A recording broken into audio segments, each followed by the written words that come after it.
बिस्मिल्लाहिर्रहमानिर्रहीम अस्सलाम वालेकुम नाज़रीन, मैं हूँ आपका मेज़बान दानिश अंसारी और आप देख रहे हैं मेरा YouTube channel Danish Ansari official. नाज़रीन, आज हम बात करेंगे मलिक महबूब साहब से, आप सबके फ़ेवरेट हैं, मशहूर एस्ट्रोलॉजर हैं। अस्सलाम वालेकुम मलिक साहब, कैसे हैं आप? वालेकुम अस्सलाम, अल्लाह का करम है। आप बताएँ कैसे हैं दानिश भाई? अल्हम्दुलिल्लाह मलिक साहब, मैं भी ठीक हूँ। मलिक साहब, फैसल बाबला ने कहा है 9 मई के दहशतगर्द जो कि खैबर पख्तूनख्वा में छुपे हुए हैं, उन समेत सब अपनी खैर मनाएँ। और इस बयान के फ़ौरन बाद 9 मई हमला केस में उमर अयूब, शिबली फराज, जसदाज गुल समेत पीटीआई के 18 अफराद जो कि बड़े ही सीनियर जो क़यादत है, उनको इश्तिहारी करार दे दिया जाता है। यानी कि हुकूमत को ये खतरा लाहक हो गया है कि ये जो जी। क़यादत है, ये कोई बड़ा एहतजाज, कोई बड़ा प्रोटेस्ट जो है वो लीड करने जा रही है और उन्होंने इश्तिहारी करार दे दिया है। क्या एस्टेब्लिशमेंट भी आपको क्या दिखाई दे रहा है? क्या इक़दामात उठा सकती है पीटीआई के खिलाफ? ज़ाहिर है पीटीआई जब अपना भरपूर ज़ोर दिखाएगी तो एस्टेब्लिशमेंट भी हरकत में आएगी। देखिए, ये तो एक एकदम आपके सामने नज़र आ गया, लेकिन मेरे ख़्याल से इनसे इनकी मूव ख़त्म नहीं होने वाली। ये मूव रुक नहीं सकती। रेजिस्टेंस बनाने की कोशिश कर रहा है, लेकिन ऐसा कुछ होगा नहीं। तो ये तो एक नॉर्मल नॉर्मल फिनोमेना है कि हर कोई अपने पत्ते खेलता है, लेकिन बात ये होती है टाइम किसकी फ़ेवर में है। तो जो एस्ट्रोलॉजिकली एनालिसिस के हिसाब से मुझे ऐसा लग रहा है कि टाइम पीटीआई के फ़ेवर में ज़्यादा नज़र आता है। तो इसी वजह से मैंने कहा है कि इनके लिए अगला साल गुज़ारना बहुत मुश्किल होगा, इतना आसान नहीं होगा। मिल तो जाएगा, लेकिन ज़रा रोते-रोते, आसानी से नहीं मिलेगा। Okay sir. अच्छा सर, अगला क्वेश्चन मेरा बड़ा इंपॉर्टेंट है क्योंकि इस पे पाकिस्तान की और पूरे खित्ते की जो सिचुएशन है वो डिपेंड करती है। नेशनल गार्ड्स एहलकारों पे हमले के बाद ट्रंप इंतज़ामिया ने 30 ममालिक पे सफरी पाबंदी आयद कर दी है और अफ़गानिस्तान भी इनमें शामिल है। अफ़गानिस्तान पे तो ऑलरेडी पाबंदी आई थी, अब बहुत ज़्यादा सख्ती कर दी है। वीज़ा सर्विस भी ख़त्म कर दी है इनकी और असाइलम के मामलात भी अफ़गानियों के ख़त्म कर दिए हैं। सर, अमेरिका ने मुतालबा किया था आज से 1 डेढ़ माह पहले अफ़गानिस्तान से कि वो बगराम एयरबेस जो है वो हमें दे दे।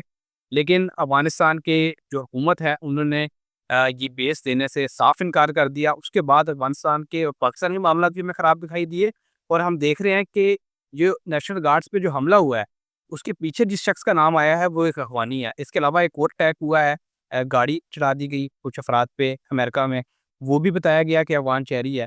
क्या अमेरिका एक मर्तबा फिर अफ़गानिस्तान पे अटैक करने वाला है? क्या दिखाई दे रहा है आपको मौका? देखिए, अगले साल में ऐसी एक्टिविटीज़ होंगी, लेकिन बड़े लेवल पर नहीं दिखती। मुझे 2027 में बड़े लेवल पे जंगें नज़र आती हैं। 2026 में छोटे-मोटे वाक़यात होंगे, जैसे 2025 गया वैसे हालात नहीं। और अफ़गानिस्तान ऐसी तरह से ही चलता रहेगा, कभी किसी से जंग, कभी किसी से जंग। उनका ज़ायका ही ऐसा है। ओके। अच्छा सर, कुछ दफ़ाई तज्ज़ियाकार ये तज्ज़िया कर रहे हैं कि इस मर्तबा अफ़गानिस्तान में बराह रास्त कार्रवाई नहीं करेगा अमेरिका, बल्कि पाकिस्तान और अफ़गानिस्तान की जंग होएगी। पाकिस्तान को यूज़ किया जाएगा अफ़गानिस्तान के खिलाफ और हम देख रहे हैं कि बड़े ही सख्त बयानात आ रहे हैं हुकूमत पाकिस्तान की तरफ से भी अफ़गानिस्तान के हवाले से। बॉर्डर्स भी बंद कर दिए गए हैं और कार्रवाइयाँ भी करने के हवाले से कहा जा रहा है। क्या पाकिस्तान को दोबारा यूज़ किया जाएगा जैसे मादी में यूज़ किया गया?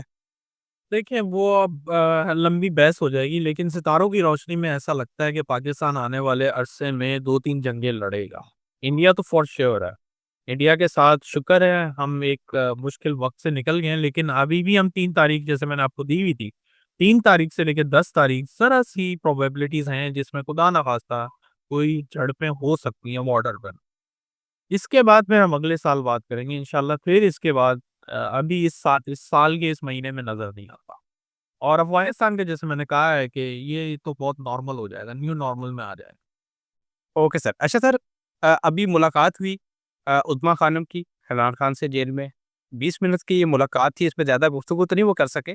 लेकिन जो उन्होंने बताया है उस्मा खानम ने, उन्होंने कहा खान साहब बहुत गुस्से में थे। उन्होंने जो लैंग्वेज यूज़ की है, वो तो मैं नहीं बता सकती, लेकिन उन्होंने बड़े दब्बे लफ्ज़ों में एस्टेब्लिशमेंट के हवाले से बहुत सारी ऐसी बातें रखी हैं, जो कि यहाँ भी मैं आपको नहीं बता सकता। ज़ाहिर है, हमारी भी कुछ लिमिट्स हैं, हमने उस लिमिट्स में बात करनी होती है। लेकिन उसमें जो मैसेज है बेसिकली जो कॉन्टेक्स्ट है उसका वो ये है कि खान साहब बहुत ज़्यादा गुस्से में हैं और वो एस्टेब्लिशमेंट के बहुत ज़्यादा ख़िलाफ़ हो चुके हैं और वो ये कह रहे हैं कि तमाम हदें पार हो चुकी हैं। क्या इमरान खान साहब कोई फ़ैसला कुन इक़दाम उठाने जा रहे हैं या कोई पार्टी को फ्री हैंड देने जा रहे हैं कि बस अब अल्लाह बोल दो, अब बहुत होगी? जी, हालात वहीं जा रहे हैं। अगर आप मुझसे कुल मिला के बात करेंगे तो हालात वहीं जा रहे हैं, और जो नेक्स्ट मूवमेंट होगी वो यही हो। इसी की तरफ मैंने इशारा किया है कि जो आप नेक्स्ट मूवमेंट है, जो आप अभी शायद लोग एंटिसिपेट कर रहे हो, नहीं कर रहे हो, लेकिन सितारों की रोशनी में डेफ़िनेटली ये नेक्स्ट मूवमेंट यही है कि हालात जो हैं आउट ऑफ कंट्रोल होंगे। क्योंकि जो खान साहब की कॉल होगी वो हल्ला बोल देने वाली होगी, वो जो आप बता रहे हैं, सेम एग्ज़ाम्पल है सर। वो ऐसी नहीं है कि वापस यू टर्न आप ले लें और वापस आ जाएँ घर पे, ऐसा नहीं होगा। और आपने एक चीज़ नोटिस की होगी, कल ये लोग जिस तरह गए थे, मैंने आपको पहले भी बताया था कि जैसे ही 28 नवंबर से हम आगे बढ़ेंगे, तो पीटीआई बाउंस बैक करेगी। कल कोई लाठीचार्ज नहीं हुआ, कोई गिरफ्तारी नहीं हुई, आराम से मिलवा दिया, मसला सॉल्व हो गया। यही चीज़ें अगर ये पहले कर लेते तो इतना मसले ना होते। अब जो है मसले का टाइम शुरू हो गया, अब कोई बात जो है ना आराम से होगी। बात ये है, हर चीज़ में मुज़ाहमत, हर चीज़ में एक तरह से लड़ाई, झगड़े, तनाव ये देखने के बाद ही मामला आगे बढ़ेगा। फैसल वावड़ा ने प्रेस कॉन्फ्रेंस की है। उन्होंने कहा है रीमा खान, उज़्मा खान और नौरीन खान जो कि बहनें हैं इमरान खान साहब की, उनके हवाले से कहा है कि बहनें सियासी पैगामात लाती रहीं तो इमरान खान की आगे कोई मुलाकात नहीं होगी। 4 नवंबर के बाद पूरे तकरीबन 1 महीने बाद मुलाकात हुई। उनकी एक बहन की मुलाकात हुई, उन्होंने थोड़ी गुफ्तगू की, 20 मिनट की ये मुलाकात थी। उसके बाद फैसल वावड़ा का ये बयान आ गया। फैसल वावड़ा ना गवर्नमेंट का हिस्सा है, ना ब्यूरोक्रेसी का हिस्सा है। किसको रिप्रेज़ेंट करते हैं सब जानते हैं कि इनके पीछे किसका हाथ है। ऊपर से उन्होंने आज एक और सख्त बयान दिया है। उन्होंने कहा है कि बदमाशी करेंगे तो गवर्नर राज लग सकता है। इससे पहले ऑफ़िशियली गवर्नमेंट के जो वज़ीर इत्तलात हैं, वफ़ाकी वज़ीर इत्तलात, उन्होंने ये बात की थी कि सरहद की कशीदगी और टेररिज़्म की वजह से मुमकिन है कि खैबर पख्तूनख्वा में गवर्नर राज लग जाए। लेकिन आज सेनेटर फैसल वाडा की पता नहीं स्लिप ऑफ टंग कह सकते हैं या इन्होंने जानबूझ के असल वजह बताई है कि बदमाशी करेंगे तो गवर्नर राज लगा देंगे। अब हमें पता लग रहा है कि ये इनकी तारें तनाबें कहाँ से खींची जा रही हैं और असल हकीकत जो है वो अब आस्ता-आस्ता सामने आना शुरू हो गई है।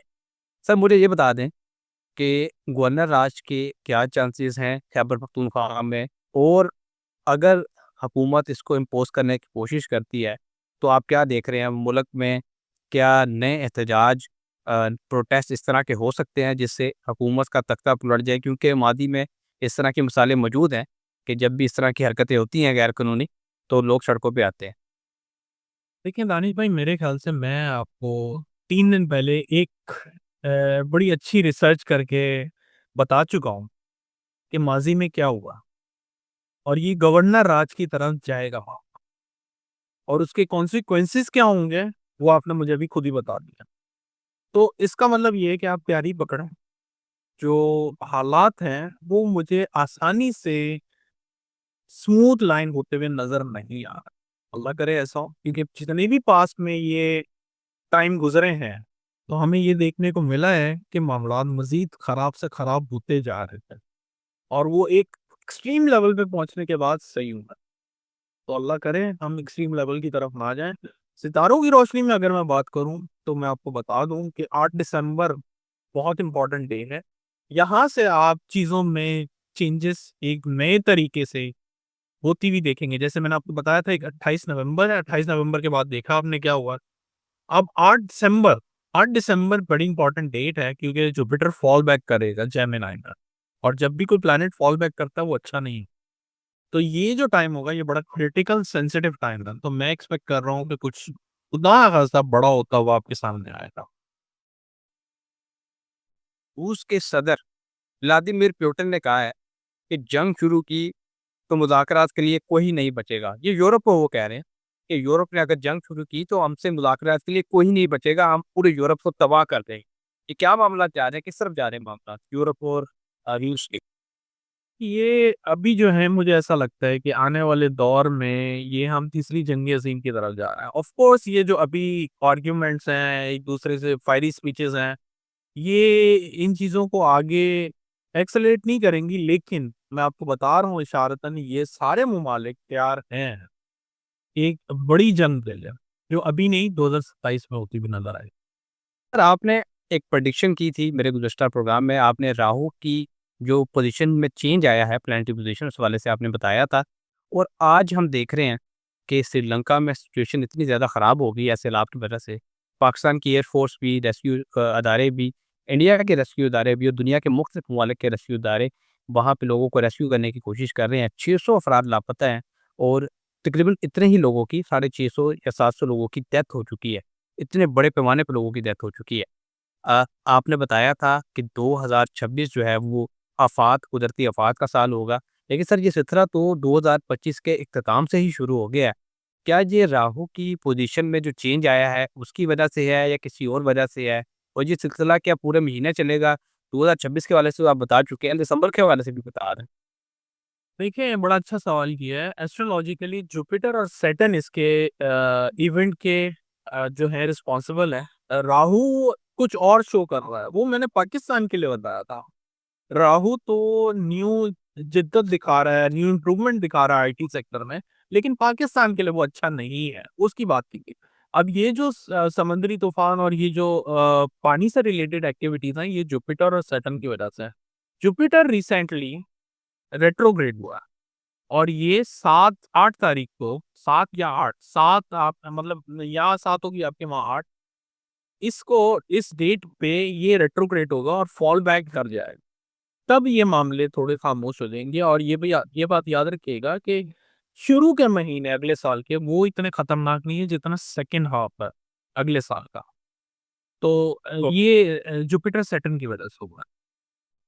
ओके, बहुत शुक्रिया सर, आपने अपने कीमती वक़्त में से कुछ वक़्त निकाला और इतनी ज़बरदस्त प्रेडिक्शंस हमारे साथ शेयर की। इंशाल्लाह नेक्स्ट प्रोग्राम में ऐसे ही इंटरेस्टिंग टॉपिक के साथ दोबारा पेश होंगे। अगली वीडियो तक के लिए मुझे और मलिक महबूब साहब को इजाज़त दीजिए। अल्लाह हाफ़िज़।